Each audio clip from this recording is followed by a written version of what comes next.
Hello everyone. तो कैसे हैं आप? आई होप आप सब अच्छे होंगे। गाइस, आप में से कुछ लोग बोल रहे थे कि मैं ईवो को साइड कैरेक्टर रख दूं, बट वो तो मेन है। I am so sorry about that. And इसमें भी कुछ ट्विस्ट एंड टर्म्स है जो कि आगे आपको पता चलेगा। आई नो जान बहुत हार्ड है, अभी ईवो उसको बिल्कुल रिस्पॉन्स नहीं कर रहा है, बट आगे चल के सब ठीक हो जाएगा। तो चलिए आज का पार्ट स्टार्ट करते हैं। लास्ट पार्ट में हमने देखा था कि पास में सान और ईवो रिलेशनशिप में थे एंड ईवो ने एकदम से ही सान को इग्नोर करना स्टार्ट कर दिया था। वो 2 बार चाइना भी गया था ईवो से मिलने के लिए एंड तब उसे बहुत कुछ पता चला, उसे थोड़ा डाउट भी होने लगा, बट वो खुद को समझाता था कि ऐसा नहीं है, ईवो उसका है, जस्ट वो बिज़ी है इसलिए सान को कॉल नहीं कर पा रहा है। एक दिन उसने वैनचिंग के फ़ोन से ईवो को कॉल कर दिया एंड ईवो ने 2 रिंग के अंदर कॉल को उठा भी लिया। इससे सान को बहुत बड़ा वाला झटका लगा। वो सोच रहा था कि वो के पास इतना टाइम है कि वो वैनचिंग का कॉल उठा सकता है जो कि उससे बिल्कुल मिली ही नहीं, एंड वो सान का कॉल नहीं उठा सकता, उसने सान को ब्लॉक करके रखा हुआ है। सान को बहुत हार्ड फील हो रहा था। उसका मन था कि वो किसी से बात करे, किसी को अपना दर्द बताए। सो उसने अपना फ़ोन उठाया एंड उसमें सर्च करने लगा कि ऐसा कौन है जिसको वो कॉल कर सकता है एंड अपना सब कुछ जो कि उसका मन में चल रहा है वो बता सकता है। वो नंबर ढूंढ रहा था, उसे एक नाम देखा भी। उसे लगा कि क्या वो इस पर्सन को कॉल करे या ना करे। वो बस खुद से ही लड़ रहा था कि क्या वो इस पर्सन को कॉल कर सकता है। ये लांसान था जिसको वो कॉल करना चाहता था। उसका मन में था कि कर ले, दिमाग बोल रहा था बिल्कुल नहीं, तुम अगर इसको कॉल करोगे तो ये भी तो ईवो के साथ चीटिंग हुआ, ईवो क्या पता सच में बिजी हो। अंदर बोल रहा था कि नहीं नहीं, ये चीटिंग थोड़ी है, हम तो बस एज अ फ्रेंड हैं, हम उससे बात करना चाहते हैं बस। एंड सान का मन में हमेशा ऑलवेज ईवो ही रहेगा। सान ने इस लड़ाई के चलते कब लांसन को कॉल कर दिया उसे भी पता नहीं चला एंड लांसन ने तुरंत कॉल उठा भी लिया। वहाँ से आवाज़ आया, हेलो सान, क्या तुम वहाँ हो?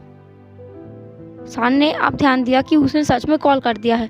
उसने फ़ोन को अपना कान से लगाया और कहा, हाँ मैं हूँ। उसका आवाज़ बहुत ज़्यादा पेनिंग साउंड कर रहा था, जैसे वो बहुत ज़्यादा पेन में हो। पीछे से वांगचे ने कहा, क्या तुम ठीक हो? सान ने कहा, मैं ठीक हूँ। वो एक्चुअली बस मेरा ईवो से कोई बात नहीं हुआ तो मेरा किसी से बात करने का मन कर रहा था एंड मैंने तुम्हारा नंबर देखा तो लगा दिया।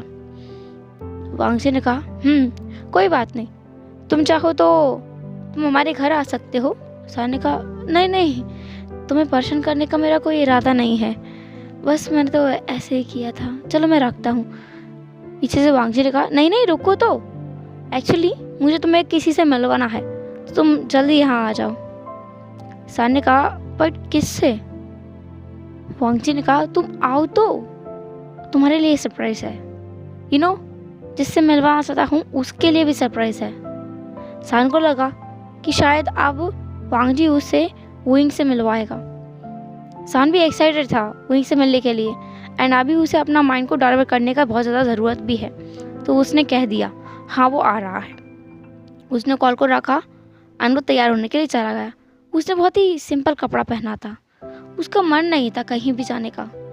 उसका मन था बिल्कुल घर पे रहे एंड बिल्कुल अपने ही रहे, अकेला टाइम स्पेंड करे।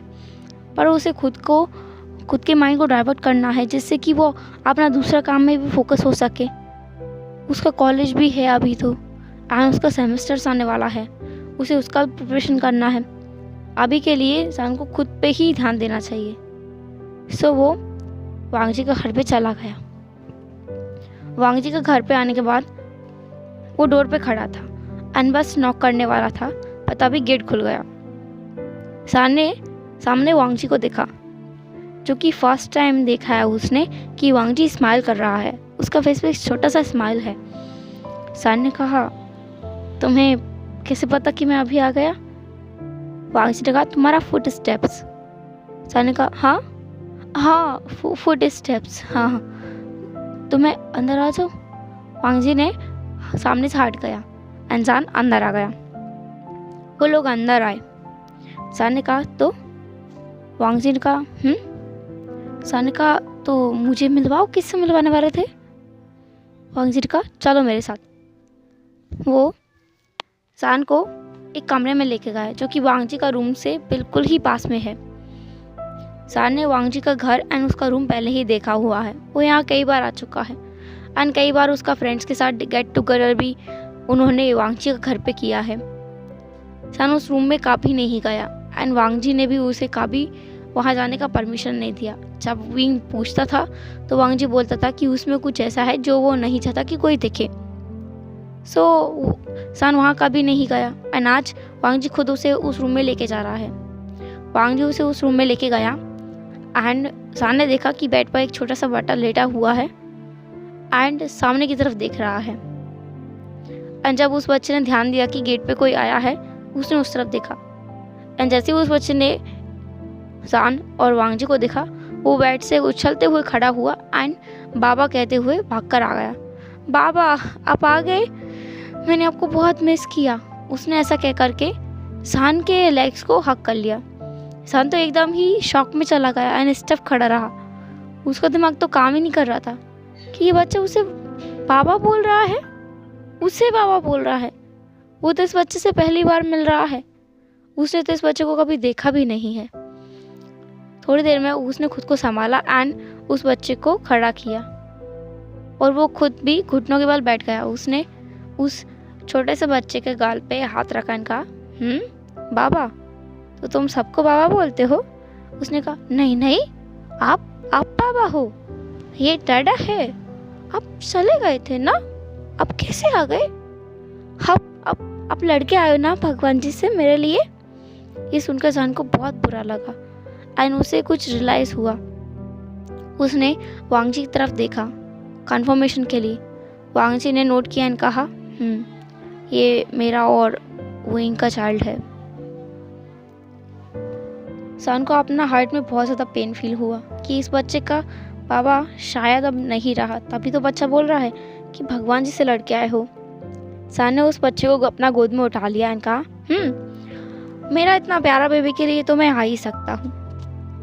उस बच्चे ने कहा ये आयुन हैप्पी है, बहुत ज़्यादा हैप्पी है बाबा।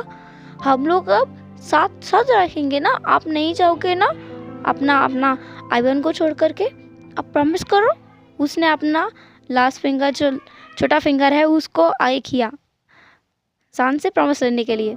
सान ने भी उसमें इंटरवाइन कर दिया एंड आयुन हंसने लगा, गीगल करने लगा। उसने कहा ये मेरा बाबा आ गया एंड मैं आप सबको बताऊंगा मेरा बाबा मेरे साथ ही है। और वो तालियां बजाने लगा।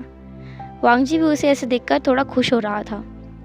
उसका मन में थोड़ा खुशी आ रहा था एंड सान इस बच्चे को देखकर अटैच फील कर रहा था। सान उस बच्चे के साथ ही बेड पे बैठ गया।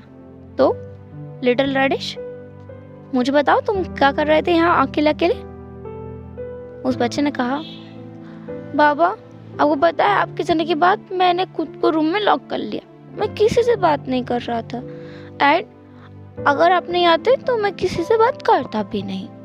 पर अब तो आप आ गए हो ना, आप देखना मैं सबसे बातें करूँगा, सबको चिढ़ाऊंगा, सबसे बोलूँगा कि मेरा दो डैड है ना बाबा?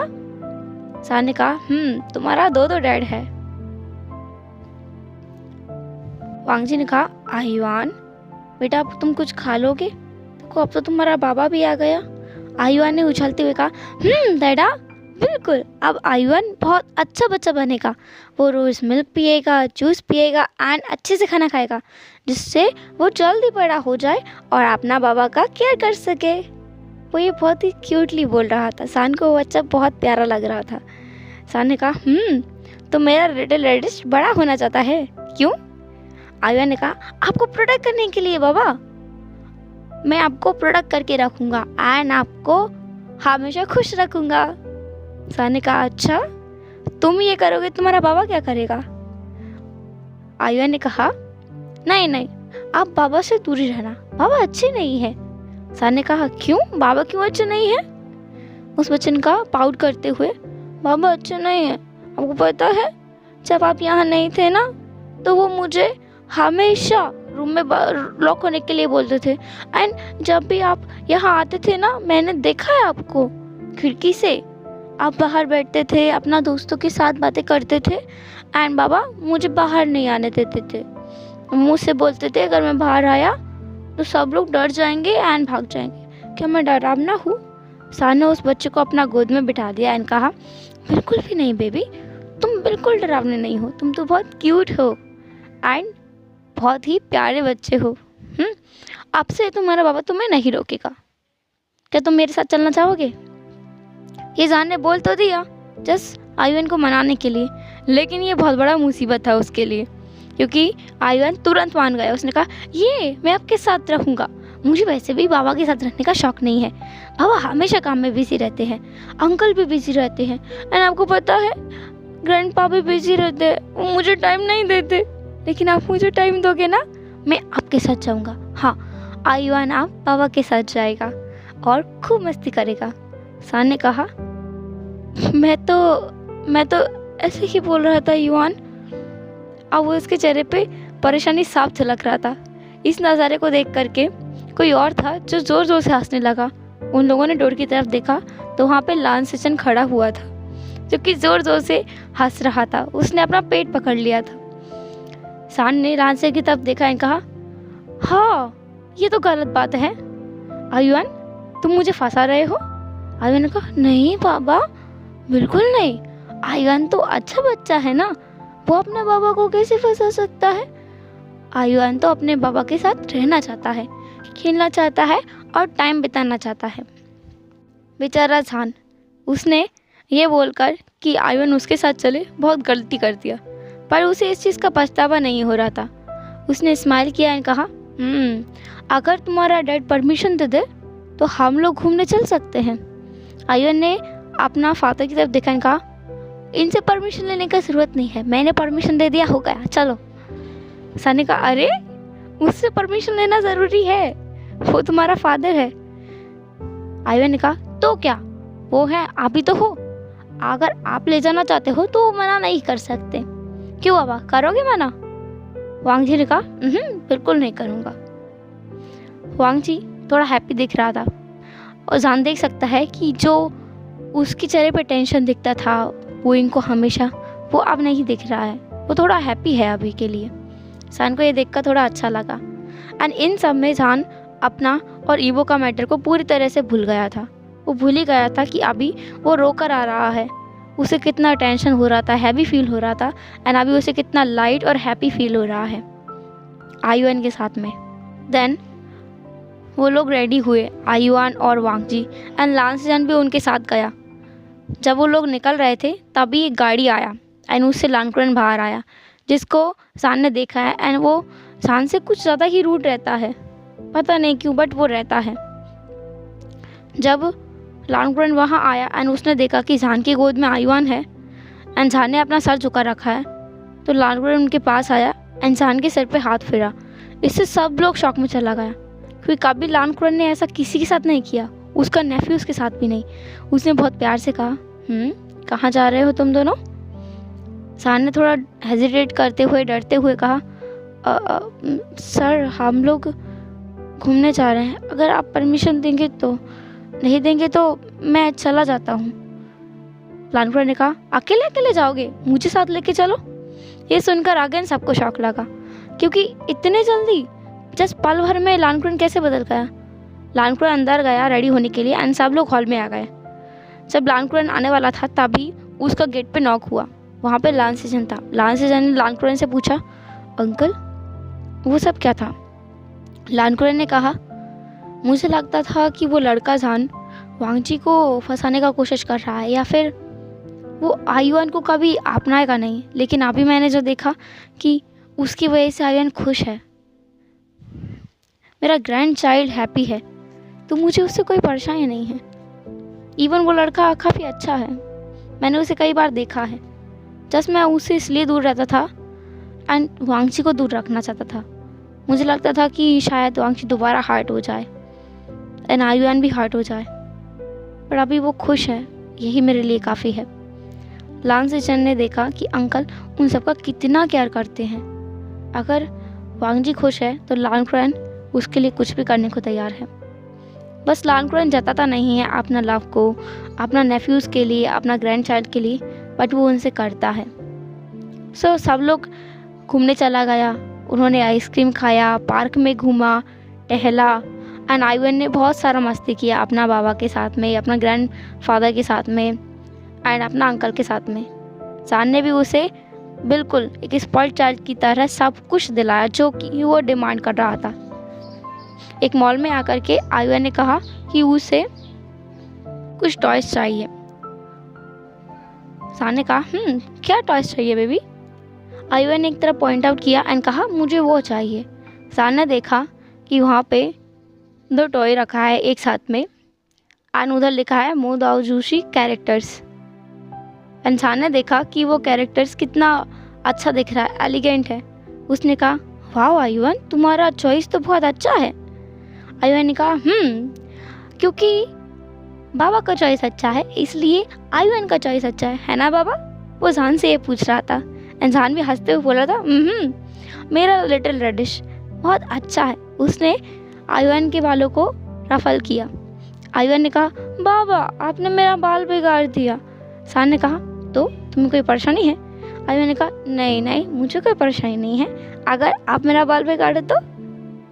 उन्होंने बहुत सारा शॉपिंग किया, बहुत सारा टॉयज़ को ख़रीदा, कपड़ा ख़रीदा, एंड वांग जी ने सान को भी कुछ क्लॉथ्स दिया था एज अ गिफ्ट, जो कि सान के ऊपर बहुत ज़्यादा सूट भी कर रहा था। लान फैमिली थोड़ा ट्रेडिशनल है, थोड़ा ओल्ड फैशन है, वो लोग रूल्स को थोड़ा ज़्यादा ही मानते हैं। सो कपड़ा भी उन्होंने उसी हिसाब का लिया। उन्होंने ज़्यादा रिवीलिंग क्लॉथ्स नहीं लिया था एंड ट्रेडिशनल क्लॉथ्स लिया था। सो उन्होंने जान को भी एक ट्रेडिशनल क्लॉथ गिफ्ट किया था वांग जी ने, एंड उसने 2 कपड़े और उसको गिफ्ट किया था।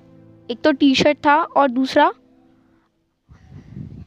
जीन्स, ये एक जोड़ी, और दूसरा था जान का पसंद का जो उसे पसंद आया था, एक सूट जो कि काफ़ी महंगा था। जान को पता नहीं था कि वो महंगा है, पर उसने उस पर हाथ रख दिया एंड कहा ये तो बहुत अच्छा है, मैं इसे ट्राई करके आऊँ।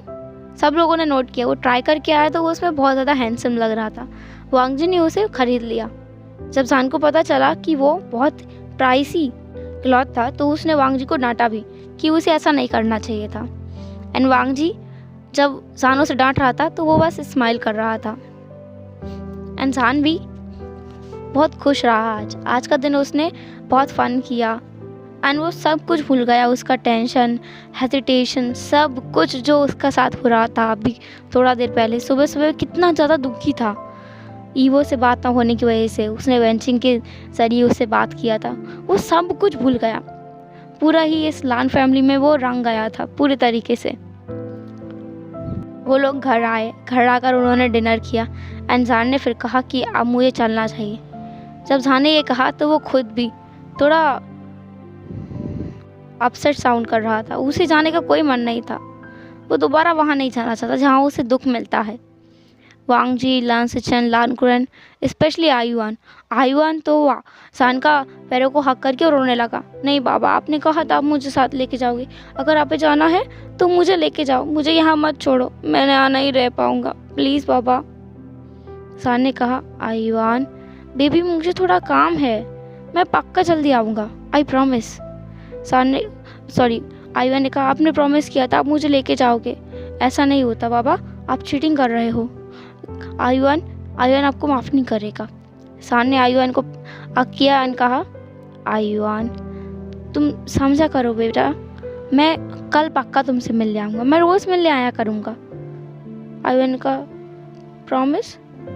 वही ने अपना 3 फिंगर अपना सर के ऊपर रखा एंड कहा प्रॉमिस, पापा तुमसे रोज़ मिलने आएंगे। आयुआन ने कहा ठीक है। आयुआन फिर भी जान को जाने नहीं देना चाहता था, लेकिन जैसे तैसे करके जान वहाँ से निकल गया। वो अपना गाड़ी में था एंड ड्राइवर कार को ड्राइव कर रहा था। इंसान बहुत खुश दिख रहा था। ड्राइवर ने कहा मास्टर आज आप हैप्पी दिख रहे हैं।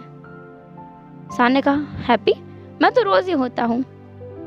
उस ड्राइवर ने कहा आप रोज़ नहीं होते, आप आज दिख रहे हो हैप्पी, बहुत टाइम के बाद। आप ऐसी हैप्पी रहा करो, आपके चेहरे को सूट करता है। सान उस ड्राइवर की तरफ देख रहा था कि उसका घर का सर्वेंट्स भी उसके साथ इतना अच्छा है एंड तभी उसे ईवो का ध्यान आया कि ईवो उसका प्यार, जो कि उससे ऐसे कभी बात नहीं करता, वो पहले करता था एंड अभी उसे पूरी तरह से इग्नोर कर रहा है। अगेन उसके चेहरे पे थोड़ा सा शिकन आया, पर उसने उस चीज़ को भुला दिया। वो आज का दिन के बारे में सोच रहा था कि आज का दिन कितना अच्छा था। उसने घूमा फिरा, आयुन के साथ बातें किया एंड कितना मस्ती किया। उसे कितना अच्छा फील हुआ। आयुन कितना अच्छा बच्चा है। उसे थोड़ा बुरा भी फील हो रहा था कि वोइंग उन सब के बीच नहीं रहा एंड आयुन जो कि अभी इतना छोटा बच्चा है, उसे छोड़ करके वो इस दुनिया से चला गया।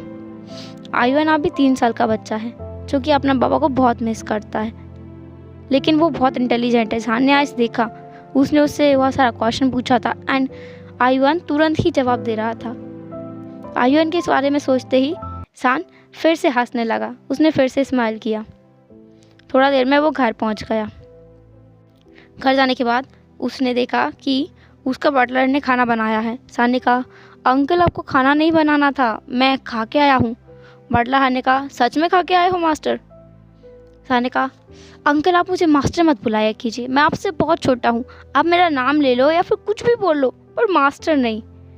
बटलर ने कहा, ठीक है, मैं नहीं खाऊंगा, लेकिन खाना कहाँ खा के आए हो या फिर झूठ बोल रहे हो? सान ने कहा, बिल्कुल नहीं, आज तो बहुत डिलीशियस खाना खाया मैंने। ऐसा खाना किसी ने आज तक नहीं बनाया। वो बस अपना धुन में मस्त होकर के वांग जी के हाथ के खाने का तारीफ़ कर रहा था, क्योंकि आज खाना वांग जी ने बनाया था सबके लिए एंड उस खाने को खा करके सान को बहुत अच्छा लगा था।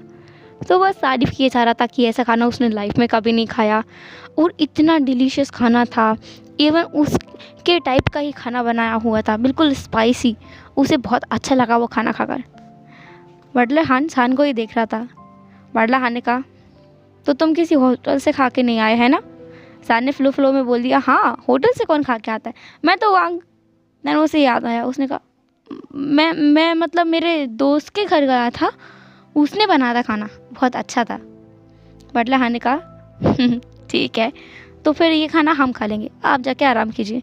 सान वहाँ से निकल गया, अपने रूम में गया, उसने बात लिया, फ्रेश हुआ एंड अपना बेड पे आ गया। उसने अपना फ़ोन उठाया, वो बस वांग जी को कॉल करने वाला था, तभी उसे एक नोटिफिकेशन आया जिसमें था कि मुझे तुमसे बात करना है। ये मैसेज पढ़कर उसे थोड़ा पेन फील हुआ। वो इस पर्सन से अभी बात नहीं करना चाहता। हाँ, वो इस पर्सन से प्यार करता है, बट वो अभी इससे बात नहीं करना चाहता। वो सोच रहा था कि वो इसे इग्नोर कर दे, पर होता है ना, हम अपने पहले प्यार को इग्नोर नहीं कर पाते, कुछ भी क्यों ना हो जाए। वो हजार गलतियाँ करें, दिल फिर भी उसकी एक चीज़ पर मर मिटता है कि हाँ, उसमें एक अच्छाई है। सान खुद से बोल रहा था, क्या हुआ कि उसने इतने दिनों से कोई कॉल मैसेज नहीं किया? उसने आज तो किया ना, वो बिजी होगा यार। एंड उसने अननोन नंबर का कॉल इसलिए उठा लिया, उसे लगा कोई इम्पोर्टेंट कॉल है। ऐसा नहीं कि मैं उसके लिए इम्पोर्टेंट नहीं हूँ, मतलब वो बिजी होगा, वो करियर वाइज पर्सन है। सान खुद को ही समझा रहा था एंड उसने ईवो को कॉल कर ही दिया। ईवो ने भी 2 रिंग के बाद कॉल को उठा लिया। सान ने कहा, हेलो। पीछे से आवाज़ आया, मैं हूँ ईवो। सान ने कहा, कैसा मजाक है, मैं तो तुम्हें पहचानता हूँ, मैं तुम्हारी आवाज़ को अच्छे से पहचानता हूँ। ईवो ने कहा, मुझे तुमसे कुछ बात करनी है। सान ने कहा, हाँ मैं सुन रहा हूँ, बोलो। ईवो ने कहा, आई नो इससे तुम्हें दर्द होगा, दुख होगा, बट यू नो इसमें कोई सेंस नहीं है यार। लाइक हम दोनों का रिलेशनशिप को आगे बढ़ाने का कोई मतलब नहीं है, क्योंकि हम दोनों ही मेन हैं। एंड मुझे नहीं लगता कि तुम्हारा पेरेंट्स और मेरा पेरेंट्स में से कोई भी इस चीज़ से खुश भी होगा। सो हमें लगता है कि हमें अभी के लिए इसे ख़त्म कर देना चाहिए। यू नो अगर हम थोड़ा और आगे बढ़े तो हमें बहुत ज़्यादा दुख होगा। सान ये सब सुन रहा था, पर वो कुछ बोल नहीं रहा था।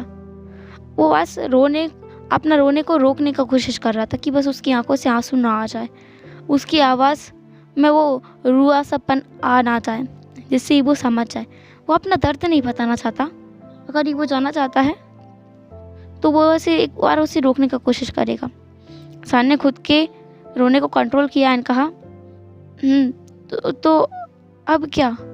ईवो ने कहा, अब क्या हम ब्रेकअप कर रहे हैं। सान ने कहा, पर हमारा रिलेशन बहुत लॉन्ग था, बहुत लंबा था, तुम ऐसे कैसे सब कुछ ख़त्म कर सकते हो? ईवो ने कहा, क्यों नहीं कर सकता? तुम दबाव डाल रहे हो मेरे ऊपर कि मैं ख़त्म नहीं कर सकता, या फिर मुझे ब्लैकमेल करोगे? सान ने कहा, मैंने ऐसा कुछ नहीं कहा। ईवो ने कहा, तो तुमने क्या कहा? सान ने कहा, मैं बस नहीं चाहता तुमसे अलग होना। I really love you. Evo ने कहा, बट आई डोंट। मुझे रियलाइज़ हो गया है कि मैं तुम्हारे साथ सही नहीं हूँ। You deserve better. तुम बेटर डिज़र्व करते हो, तुम मुझे डिज़र्व नहीं करते, एंड मैं तुम्हें डिज़र्व नहीं करता। एक्चुअली मेरे लाइफ में तुम डिज़र्व नहीं हो यार। तुम्हें कुछ अच्छा मिलना चाहिए, कोई ऐसा गर्ल जो तुमसे बहुत ज़्यादा प्यार करे जैसा तुम करते हो। तुम बहुत ज़्यादा इमोशनल पर्सन हो, एंड मैं प्रैक्टिकल। हमारा कोई मैच नहीं है। सर ने कहा, पर ये बात तुम मुझे अब बता रहे हो, इतने टाइम के बाद? हमारा रिलेशन इतने टाइम से यहीं अटक के रह गया। ईवो ने कहा, देखो, जब जागो तभी सवेरा। आप भी मुझे समझ में आया तो मैंने अभी बोल दिया, इसमें क्या है? इंसान, मैं नहीं चाहता कि हम लोग दुश्मन बन के रहें। हम लोग दोस्त हैं, हमेशा दोस्त रहेंगे। समझ रहे हो ना? सर ने कहा, समझ रहा हूँ। ईवो ने कहा, देखो, तुम्हें थोड़ा प्रैक्टिकल होना चाहिए। हमारा सच में कोई फ्यूचर नहीं है साथ में। अगर मान लो हम लोग एक साथ अभी भी रहते हैं और बाद में हमारा पेरेंट्स नहीं माना, तो बताओ तुम अपना पेरेंट्स के अगेंस्ट आके मुझे पसंद करोगे? सर ने कहा, मैं अभी भी कर रहा हूँ ना, मैंने उन्हें नहीं बताया हमारा रिलेशन के बारे में। ईवो ने कहा, पर कभी तो बताना पड़ेगा, एंड मैं मेरे पेरेंट्स के नहीं जा सकता। समझ रहे हो तुम? मेरा फादर इस चीज़ के लिए कभी नहीं मानेंगे कि उनका बेटा एक गे हो। सान ने कहा, पर मैं। ईवो ने कहा, सान, तुम्हें समझना होगा, बी प्रैक्टिकल। इमोशनल होने का इसमें कोई बात ही नहीं है। थोड़ा प्रैक्टिकल होके देखो कि तुम किसी और लड़की के साथ अच्छा लाइफ जियोगे, तुम्हारे पास बेबीज भी होंगे। हम लोग क्या कर सकते हैं? सान ने कहा, हम गोद ले सकते हैं। बहुत सारे कपल्स हैं जो गोद ले लेते हैं, हम भी ले सकते हैं। ईवो ने कहा, नहीं सान, ऐसा नहीं होता है। ये कोई स्टोरी है, कोई कहानी या फिर कोई ड्रामा नहीं है जिसे हम अपने अकॉर्डिंग मोड़ दें। ये लाइफ है जिसे हमें खुद चलाना होता है, ठीक है? और खुशी हमें खुद ढूंढनी होती है, खुद से।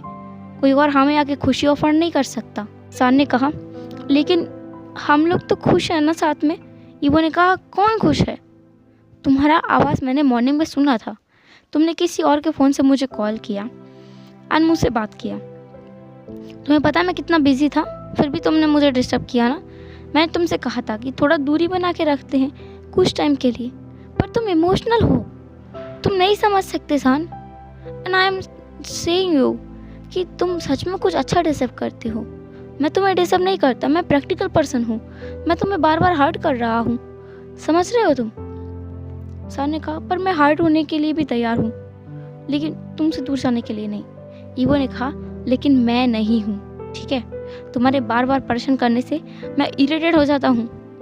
सान को अब अपने आप को कंट्रोल नहीं कर पाया, उसकी आंखों से आंसू निकलने लगा। फिर भी उसने अपने आवाज़ को बिल्कुल भी अपना इमोशंस में नहीं ढलने दिया, क्योंकि उसे पता है ईवो को इमोशनल पर्सन्स ज़्यादा कुछ पसंद नहीं है। सान ने कहा, पर तुम मेरा बात तो सुनो। ईवो ने कहा, अभी भी तुम रो रहे हो, मुझे ये चीज़ बिल्कुल पसंद नहीं है आसान। देखो, हम ब्रेकअप कर रहे हैं बस, and that's not a big deal. सब लोग रिलेशनशिप में होते हैं, एंड हमने एक अच्छा एक्सपीरियंस लिया है। तुम्हें ये एक्सपीरियंस आगे काम आएगा। समझ रहे हो ना? अगर तुम्हें कोई लड़का भी पसंद है तो भी तुम्हें ये एक्सपीरियंस काम आएगा जो तुमने मेरे साथ एक्सपीरियंस किया है, एंड ये मेमोरीज है जो हमारे साथ हमेशा रहेगा। एंड अगर तुम्हें पसंद नहीं है तो तुम इन सबको भुला दो, कोई प्रॉब्लम नहीं है, मुझे कोई फ़र्क नहीं पड़ेगा। सान ने कहा, पर तुम। ईवो ने कहा, सान प्लीज़, एंड हम दोस्त हैं, ठीक है? सान ने कहा, हम दोस्त हैं। पीछे से किसी ने ईवो को आवाज़ दिया, जो आवाज़ सान पहचानता है। ये लूसी है। जो ईवो कह रहा है, बेबी खाना खा लो, मैंने बना दिया है। अब सान को समझ आ गया कि आखिर हुआ क्या है। सान एक पल भी ईवो का बात नहीं सुनना चाहता। उसने कहा, ठीक है, हम ब्रेकअप कर रहे हैं। ईवो ने कहा, दैट्स अ प्रैक्टिकल बॉय। बिल्कुल, ये हुई ना बात, तो आप तुम खुश रहना, ठीक है। सान ने कहा मैं खुश रहूँगा, लेकिन मेरी एक शर्त है। ईवो ने कहा शर्त? क्या शर्त है? सान ने कहा मुझे लाइफ में दोबारा कभी कॉल मत करना। ईवो वो तो स्टिफ खड़ा हो गया, पीछे से कोई आवाज़ नहीं आया। सान ने कहा मैं तुम जैसे चीटर से कभी बात नहीं करना चाहता। गुड बाय मिस्टर वांग ईवो। सान ने अपना लाइफ में कभी भी ईवो को वांग ईवो नहीं कहा था। उसने ये कहकर कॉल कट कर दिया एंड अपना फ़ोन को ऑफ कर दिया। वो भी बहुत ज़्यादा दुखी है, उस फ्रस्ट्रेटेड है कि भाई ईवो इतना जल्दी कैसे बदल गया, वो भी लूसी के लिए जो कि सान का बेस्ट फ्रेंड है। एंड लूसी, उसे पता था कि ईवो सान का बॉयफ्रेंड है, फिर भी लूसी ने ईवो को फंसा लिया। एंड ईवो कैसे फिसल गया। एंड उधर ईवो जो कि सान का इस जवाब का उम्मीद नहीं कर रहा था, उसे लगा था कि सान बस पोलाइटली हाँ बोल देगा, उसे भी ज़्यादा इंटरेस्ट नहीं होगा। पर ये जवाब सुन के उसे थोड़ा बुरा लगा, पर फिर भी उसने इसे इग्नोर किया, अपना फ़ोन को साइड पे रखा एंड वो लूसी के साथ में डिनर करने लगा। इधर सान जो कि बहुत ज़्यादा दुखी था, फ्रस्ट्रेट था, उसे किसी का ज़रूरत था, बहुत ज़्यादा ज़रूरत था। उसे किसी से तो बात करना था। उसने अपना फ़ोन को बंद कर दिया था, बस अब वो यहाँ नहीं रुक सकता, उसे घुटन महसूस हो रहा था। सो उसने अपना गाड़ी का चाबी लिया एंड बाहर निकल गया। सारा सर्वेंट सोया हुआ था, ड्राइवर वगैरह सब सोया हुआ था। जस्ट उसने अपना कार उठाया एंड वहाँ से चला गया। वो बस अपना गाड़ी को रोड पे चला रहा था, उसे कोई ध्यान नहीं था कि वो कहाँ जा रहा है, किधर जा रहा है, उसे क्या होने वाला है, उसे कुछ भी अंदाज़ा नहीं था। बस वो कार को ड्राइव किया जा रहा था। उसका कार हवा से बातें कर रहा था, बहुत स्पीड में था। उसका कार तब रुका जब उसका एक एक्सीडेंट हो गया, बिल्कुल ज़रा सा छोटा सा। उसकी गाड़ी पंचर हो गया था एंड थोड़ा घूमते हुए रुक गया। सान ने बाहर निकला एंड उसने देखा कि उसका गाड़ी धुआं छोड़ा है। उसने अपने कार के टायर को हिट किया अपना लेग से एंड कहा डैम इट, इसे भी अभी खराब होना था, मेरा किस्मत ही खराब है। वो अपना फ़ोन भी साथ लेके नहीं आया था, वो बस वहीं बैठा हुआ था अपना कार के ऊपर। वो आसमान को देख रहा था कि आसमान कितना ब्यूटीफुल है। आज फुल मून का नाइट था, वो फुल मून देख सकता है, बहुत सारे स्टार्स है वहाँ पे, सब देख रहा था वो। एंड वो अभी बस शांति चाहता था, बिल्कुल अपने में ही रहना चाहता था। उसे किसी का ज़रूरत नहीं है अभी के लिए, वो किसी से बात नहीं करना चाहता, खुद को शांत करना चाहता है। तो बस वो गाड़ी के ऊपर ही लेटा हुआ था एंड आसमान की तरफ देख रहा था। हेलो एवरीवन, तो कैसा लगा आज का पार्ट आपको? आई होप आपको अच्छा लगा हो। जैसा भी लगा हो मुझे कमेंट बॉक्स में ज़रूर बताना। फिर मिलेंगे नेक्स्ट पार्ट में, तब तक के लिए take care, bye bye, see you soon.